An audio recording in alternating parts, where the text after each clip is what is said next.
네, 안녕하세요. 데이터 분석 입문 1 강의를 진행하고 있는 한상태 교수입니다. 여러분들 지난주 여러분들 중간 시험을 통해서 그동안 배운 내용을 한번 잘 점검해 봤을 거라고 생각이 듭니다.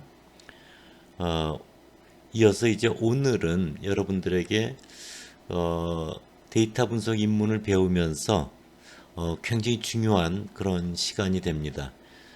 지난주까지는 이제 통계적 추정과 관련되는 문제를 중심으로 여러분들한테 강의를 진행을 했는데요. 이번 주에는 통계적 검정과 관련되는 statistical hypothesis testing이라고 하는 통계적 그 검정, 가설 검정과 관련되는 내용을 여러분들 진행을 하도록 하겠습니다. 슬라이드를 넘길게요. 먼저 여러분들 가설 검정이라고 하는 하이포더시스 테스팅이라고 하는 가설 검정에 있어서 여러분들 먼저 기본적인 생각을 한번 같이 가져보도록 하겠습니다. 우리가 통계적으로 추정하고 검정하는 그걸 이제 통계적 추론이라고 하는데요. 그런 것들의 대표적인 두 가지 유형이 하나는 이제 신뢰 구간으로 추정하는 문제고요.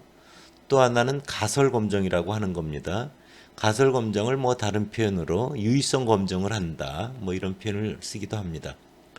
그럴 때 신뢰 구간에 의한 추론이라고 하는 것은 우리가 관심을 두고 있는 모수, 바로 그 알 수 없는 미지의 모수를 추정하는데 그 목적을 둔 거죠. 그래서 모집단의 평균 뮤는 어디에서 어디 사이에 있을 거다. 95% 신뢰 수준에서 뭐 이런 표현으로 여러분들 이제 배우게 된 것이었죠. 가설 검정이라고 하는 것은 역시 우리가 관심을 두고 있는 모수 파라메타, 모수에 대해서 가상적으로 설정을 하는 거예요. 가설을 세워서 그 세운 가설이 타당성이 있느냐 없느냐. 그래서 타당성에 대해서 경험적인 증거는 실질적인 데이터를 제시해 주고자 하는 게 목적이 있다. 그래서 모수에 대한 가설에 대한 타당성을 살펴보고자 한다. 이렇게 여러분들 정리하면 됩니다. 먼저 예를 여러분들 한번 살펴볼게요. 토론토 비타민 C 실험. 이것은 이제 이중 눈 가림 기법을 사용한 실험인데요. 그 말은 연구 대상이 되는 그 실험 대상이 되는 사람들 경우 자기가 먹는 약이 비타민 C를 먹었는지 또는 가짜 약, 플래시보 위약을 먹었는지를 알 수가 없게 실험을 한 겁니다. 심리적 효과를 방지하기 위해서 그런 거죠. 그래서 여기서의 연구 목적은 비타민 C가 감기를 예방하는 데 효과가 있느냐, 이게 이제 관심이었고요. 실험 설계는 가짜 약, 위약을 먹은 사람이 이제 400명, 컨트롤 그룹, 대조 집단이고요. 실험 집단 400명은 실험 집단은 항상 관심의 대상이 되는 것을 투여한 그룹이라고 보면 맞습니다. 그거에 대비되는 그룹이 컨트롤 그룹, 대조 집단인 거죠. 그래서 실험 집단 400명에는 비타민 C를 먹인 거죠. 결과는 실험 집단, 즉 비타민 C를 먹은 그룹은 26%가 감기에 안 걸렸어요. 그러나 가짜 약을 먹은 대조 집단은 18%가 감기에 안 걸렸습니다. 여기서 이제 가설은 이런 거죠. 비타민 C가 감기를 예방하는데 효과가 있다라고 할 수 있느냐. 이런 게 이제 가상적으로 설정한 거예요. 그럴 때 이제 해결하는 방법은 이런 거죠. 비타민 C와 가짜 약은 감기를 예방하는 효과 면에서 차이가 없다. 차이가 없다. 차이가 없다라는 가정하에서 실험 집단에서의 비감염률, 즉 26%는 가짜 약을 먹은 대조 집단에서의 감염률 18%보다 8% 이상 높게 나왔잖아요. 그렇게 나타날 가능성이 얼마나 되는가를 확률로 계산해 보는 거예요. 그럴 때 실질적으로 이런 가정하에서 8% 이상 차이가 날 확률, 가능성을 계산해 봤더니 0.01에 불과하다 이거죠. 즉 100분의 1에 불과하다. 굉장히 나오기 어려운 일이 일어난 거죠. 굉장히 나오기 어려운 일이 일어났다. 이럴 때는 비타민C가 가짜약보다 감기 예방면에서 차이가 없다라는 것보다는 감기 예방면에 있어서 그렇게 나오기 어려운 일이 발생했으니 예방면에서 보다 더 효과적이라고 하는 결론을 내리는 것이 합리적이지 않겠는가. 뭐 이런 생각을 갖는 거거든요. 그래서 이에 관련된 비타민C 실험에 대해서 좀 더 여러분들 이해를 돕기 위해서 보충적인 설명을 한다고 하면 가짜약, 위약과 비타민C의 효과가 차이가 없다면, 감기 예방면에 차이가 없다면 두 집단에서의 감기에 걸리지 않은 비율은 비슷하게 나올 거다. 그런데 이 실험에서는 비타민C를 먹은 사람들이 감염률이, 그러니까 비감염률, 감기 안 걸린 비율이 8%더 높게 나타났다. 그러니까 비타민C를 먹으면 감기 예방 효과가 더 좋은 것처럼 느껴지지 않겠어요? 그러나 이 8%의 차이는 어떻게 보면 그렇게 큰 차이가 아닐 수 있으며 실제로 차이가 감기 예방에 있어서 효과에 차이가 없는데도 불구하고 400명, 400명 이렇게 800명으로 실험한 결과 우연히 나타난 차이일 수도 있지 않느냐. 이런 얘기를 할 수가 있는 거죠. 그래서 더 이상 상식적으로 판단할 수 없는 그런 상황에 와 있기 때문에 그러면 좀 더 논리적으로 가짜약과 비타민C가 말 그대로 효과면에 차이가 없다라고 한번 생각해 보자. 차이가 없다라는 가정하에 이 8% 이상의 차이가 날 가능성이 얼마나 되는 걸 확률적으로 계산해 보자. 그랬더니 그것이 0.01에 불과하다 이거죠. 그만큼 나오기 어려운 일인데 발생을 했다 이런 거죠. 즉 효과면에서 차이가 없음에도 불구하고 이렇게 8% 이상 차이가 날 가능성은 매우 작다. 근데 그런 일이 일어났다. 라고 하는 것은 가짜약과 비타민C가 효과가 같지 않다고 생각하는 게 보다 더 합리적이지 않겠는가 하는 생각입니다. 그래서 이 논리를 정리해보면 실험에서 얻은 차이, 이 8%는 첫 번째, A, 가짜약과 비타민C의 감기 예방은 효과 차이가 없으며 8% 차이는 우연히 나온 거다. 두 번째, 가짜약과 비타민C 감염 효과는 차이가 있으며 8%의 차이는 이 둘의 차이가 있을 때 흔히 나타나는, 차이가 있을 때 나타나는 결과이다. 물론 A가 옳지 않다고 확신할 수는 없지만 그러나 그렇게 우연한 결과를 얻게 될 확률은 굉장히 작기 때문에 우리가 효과가 있다라고 짐작하는 것이 보다 더 합리적이다. 이렇게 우리가 생각하는 체계적인 논리가 바로 가설검정, 유의성 검정에 의한 통계적인 추론 방법이다. 이렇게 여러분들 생각하면 됩니다.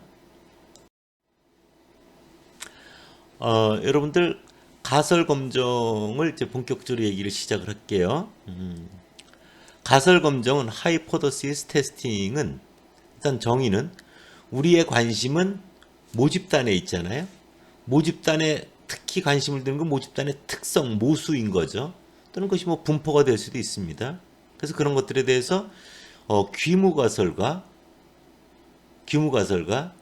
또 대안가설 또는 대립가설을 설정한 후에 데이터를 얻어지는 그 정보에 따라서 그 두 가지 가설 중에 어떤 것이 맞는가를 결정하는 겁니다. 보다 더 합리적이고 타당성이 있는 가설로 우리가 결정을 하는 거죠. 그래서 가설 검정의 의미는 우리가 일상생활에서 어떤 주관적인 판단이나 경험적 사실 이런 것들을 근거로 해서 우리가 관심을 두고 있는 집단의 특성, 모수가 되겠죠. 가설을 설정하고 실질적으로 데이터를 얻어서 그 가설이 맞는지 타당성을 우리가 검토해 보는 거죠. 이와 같이 관심이 되는 모집단의 특성에 대해서 어떠한 주장을 확인하기 위해서 모집단으로부터 표본을 추출해서 데이터를 얻는 거죠. 그걸 분석해 봄으로써 모집단에 대한 그 어떠한 주장이 타당성이 있는가 없는가를 검토해 보는 것, 이것을 우리가 가설 검정이라고 하는 겁니다. 이럴 때 여러분들 이제 통계적 가설은요, 우리의 관심인 모집단의 특성인 모수에 관한 주장이나 서술을 보통 의미한다. 이렇게 생각하면 됩니다. 예를 한번 들어볼게요. 우리나라 가구당 월 소득의 평균은 250만 원이다. 새로운 약품의 치료율이 기존 약품의 치료율 또는 치료율보다 더 우수하다. A 제품에 있어서 시장 불량률은 3% 이하이냐. 또 뭐 대출 업무를 담당하는 A, B 담당자 사이에 대출에 있어서 그 진행하는 시간, 리드 타임에 있어서 차이가 있는가 같은 뭐 우리가 가상적으로 설정할 수 있는 설정할 수 있는 가설은 굉장히 무수히 많다. 이런 거죠. 그래서 여러분들 슬라이드 5쪽에 나와 있는 가설 검정 절차는 대단히 중요합니다. 먼저 가설 검정 절차는 첫 번째 가설을 세웁니다. 가설은 첫 번째 귀무 가설 H0 또는 0 가설이라고 합니다. 널 하이포더시스를 우리나라 말로 번역해 보면 널이 0이잖아요. 제로. 그래서 0 가설 이렇게 하기도 합니다. 또는 대립 가설, 대안이 되는 가설을 세웁니다. 그래서 귀무 가설을 H0, 대립 가설을 H1이라고 둡니다. 그다음 어느 정도 되면 통계적으로 유의한 차이가 있다라고 인정해 줄 수 있을 것인가 라고 하는 것을 이야기하는 유의 수준 알파를 선택합니다. 보통 유의 수준 알파를 뭐 0.05, 5% 유의 수준 또는 1% 유의 수준, 10% 유의 수준 이런 걸 선택을 하죠. 일반적으로는 그냥 생략 가능할 수도 있습니다. 그 다음에 검증을 하기 위한 실제적인 데이터를 통해서 확인해 보고자 하는 검정 통계량을 선택을 합니다. 그래서 무는 없다죠. 차이가 없다 이거죠. 과거의 경험과 차이가 없다. 그런 그 귀무 가설과 어느 정도 합치되는가를 나타내는 기준이 되는 통계량을 선택을 합니다. 그걸 통해서 앞서 비타민 C에서 이야기한 것과 같이 그렇게 8% 이상 차이가 날 확률 그걸 계산해 보는 거죠. 그런 것들을 우리가 유의 확률 또는 P값이라고 합니다. 그래서 그런 P값을 계산하고요. 데이터를 통해서 얻은 P값이 굉장히 작다라고 하는 것은 그렇게 나오기 어려운 일이 실현된 거잖아요. 그렇죠? 그래서 그런 P값이 정해져 있는 기준 알파라고 하는 것의 유의 수준보다 작으면 우리가 귀무가설을 기각하게 되고 대립가설 H1을 지지해 주게 되는 겁니다. 그에 맞게 의미 있게 해석을 여러분들 결론을 내리면 되고요. 얻어진 P값이 알파보다 크게 되면 귀무가설을 기각할 수 없게 되는 겁니다. 네. 이와 관련되는 가설 검정 절차를 좀 더 보충을 하도록 할게요. 먼저 첫 번째 어떻게 한다고요? 귀무가설 H0와 대립가설 H1을 이제 세운다. 유의성 검증이라고 하는 것은 귀무가설 H0, 귀무가설은 무는 없다예요. 차이가 없다. H0에 배치되며 H1을 지지하는 경험적 증거가 얼마나 강한가 약한가를 평가하는 그런 통계적인 추론법인 거죠. 검정법인 거죠. 가설을 세운 다음 두 번째는 어떻게 한다고요? 유의 수준 알파를 선택한다. 유의 수준 선택은 어느 정도의 경험적 데이터를 통해서 차이가 있다라고 또는 유의하다라고 판단할 것인가에 대한 기준이 됩니다. 5%, 1%, 10% 등을 널리 이용하는데요. 10%는 표본의 크기가 작을 때 여러분들 많이 이용이 됩니다. 그 다음 검정 통계량을 정한다는 건 즉 기무가설 정도의 합치 정도를 나타내는 것. 앞의 비타민C 실험의 경우는 두 집단의 비감염률의 차이가 적당한 검정 통계량. 비감염률의 차이가 크면 클수록 비타민C가 감기 예방에 효과가 있다라고 말할 수 있기 때문에 그렇겠죠. 실질적으로 얻어진 데이터에 대한 유의 확률값, 즉 P값을 계산하죠. 그래서 P값이라고 하는 것은 실제로 얻어진 값 또는 그 이상으로 차이가 없다 해서 벗어나는 배치되는 사건이 일어날 확률입니다. 기무가설화에서. 그래서 확률이 작으면 작을수록 나오기 어려운 일이 발생한 거죠. 그래서 나오기 어려운 일이 발생했을 때는 그 특별하다라고 차이가 있다라고 인정해 주는 게 합리적인 거죠. 그래서 그 P값이 주어져 있는 기준 유의 수준보다 작은 경우 그 검정은 유의 수준 알파에서 통계적으로 차이가 있다 또는 통계적으로 유의하다라고 말을 하게 되는 겁니다. 여러분들 이제 가설 검정에서 앞서 이야기했던 가설 중에 이제 귀무가설이 뭔가 거기 한자로도 적혀 있죠, 그렇죠? 무라고 하는 거예요. 두 번째 없을 무자죠. 없답니다. 영어로는 null hypothesis라고 합니다. 그래서 H0로 보통 표기를 하죠. 그래서 null hypothesis에서 귀무가설은 좀 불교적 색채가 있는 용어잖아요. 그래서 null hypothesis에서 영가설이 더 정확한 표현일 수 있습니다. 그래서 귀무가설은 뭐예요? 효과가 없다, 차이가 없다, 서로 다르지 않다, 이런 거죠. 예? 그러니까 기존의 경험과 차이가 없는 거죠. 그래서 일반적인 거고 반대되는 증거의 대상이 되는 그런 겁니다. 그래서 검증하려고 하는 가설을 이제 귀무가설이라고 하는 거고요. 대립가설은 alternative hypothesis라고 해서 H1이라고 표현합니다. 대안가설이라고 표현하기도 합니다. 그래서 우리가 관심을 갖고 있는 가설입니다. 또는 심증을 갖고 있는 가설입니다. 비타민C는 감기 예방에 효과가 있다, 이런 거죠. 가짜약과 비타민C는 감기 예방 면에서 차이가 있다, 이런 거죠. 서로 다르다, 이런 겁니다. 그래서 이것은 연구에 관심이 되는 대상이고요. 우리가 주장하고자 하는 거고요. 주장한다라는 거는 일반적인 거와 달리 특별하기 때문에 주장하는 거죠. 그래서 유별난 것이라고 보면 맞습니다.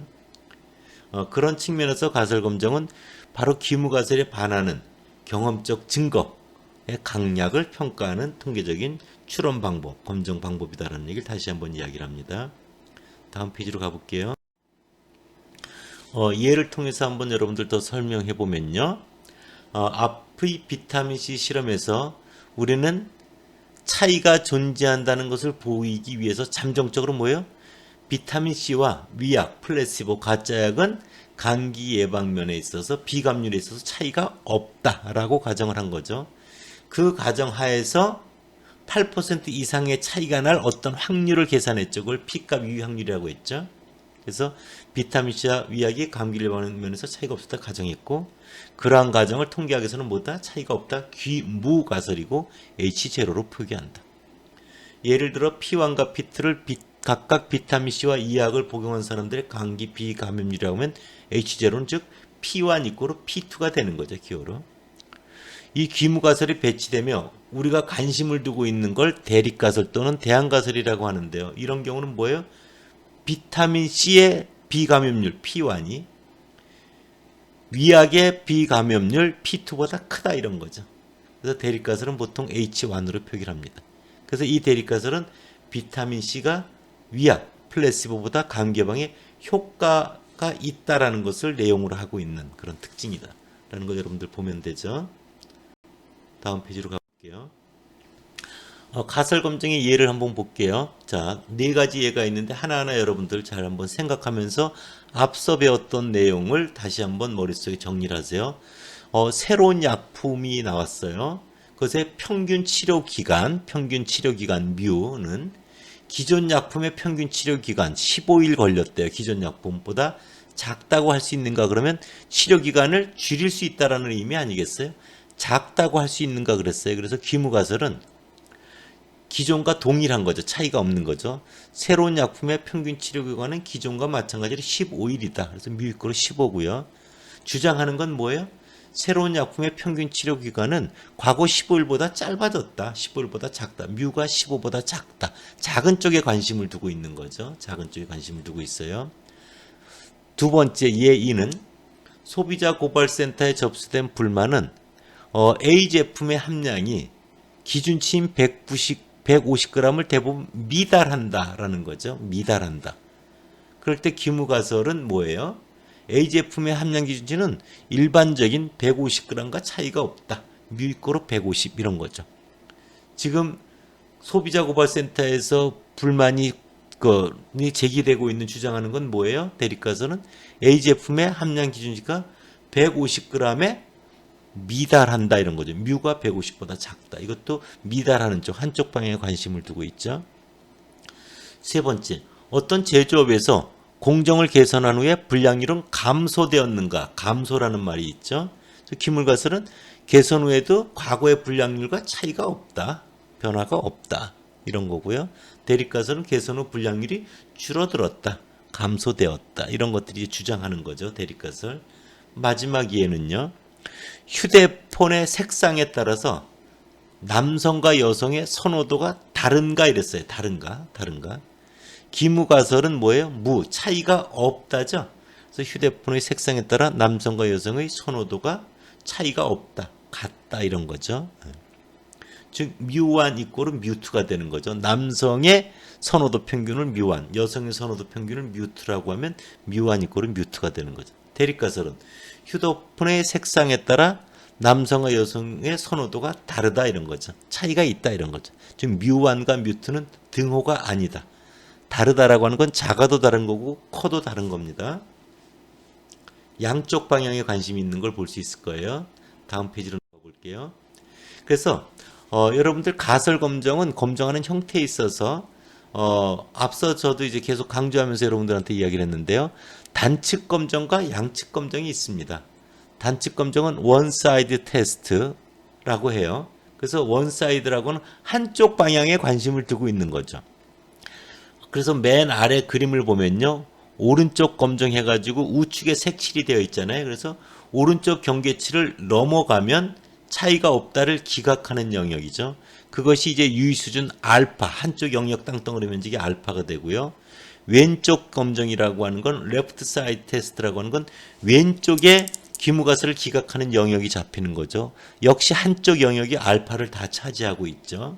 그래서 우리가 기무가설을 기각시키는 영역이 한쪽 방향에 관심을 두고 구성된 그런 가설 검정이죠. 그래서 왼쪽에 기각력이 있으면 왼쪽 검정이고요. 오른쪽에 기각력이 있으면 오른쪽 검정이 되고 한쪽 기각력이 바로 우리가 정해져 있는 기준 유수준 알파가 전체가 됩니다. 그래서 기무가설은 뮤꼴은 뮤제로다. 대립가설은 뮤가 뮤제로보다 크다 그러면 큰 쪽이 기무가설을 기각하는 거고요. 뮤가 뮤제로보다 작다 그러면 왼쪽이 이제 기각력이 되는 거죠. 다음 페이지로 갈게요. 양측 검정은 기무가설을 기각시키는 영역이 왼쪽과 오른쪽에 양쪽으로 구분되어 있는 겁니다. 그래서 왼쪽이 얼마? 전체 2분의 알파, 오른쪽이 얼마? 전체 2분의 알파. 그래서 5% 유의수준 그러면 왼쪽이 2.5%, 오른쪽 끝이 2.5%, 전체 합해서 5% 알파가 되는 겁니다. 그래서 이런 경우 A 회사에서 생산되는 제품의 함량치가 150g인지 아닌지 150g과 다르다고 할 수 있느냐 이런 거죠. 그럴 때 기무가설은 뮤꼴은 뮤제로는 150이고요. 대립가설은 뮤꼴은 뮤제로가 아니다 이런 거죠. 그래서 150이 아니다는 건 작아도 아닌 거고 커도 아닌 거니까 왼쪽에 2분의 알파가 기무가설 기각력, 오른쪽 2분의 알파가 기무가설 기각력, 가운데는 기각시키지 않는 기무가설이 이제 채택 영역이 되는 거죠. 여기까지 해서 여러분들이 단측 검정, 양측 검정까지의 개념을 여러분들에게 설명을 드린 겁니다.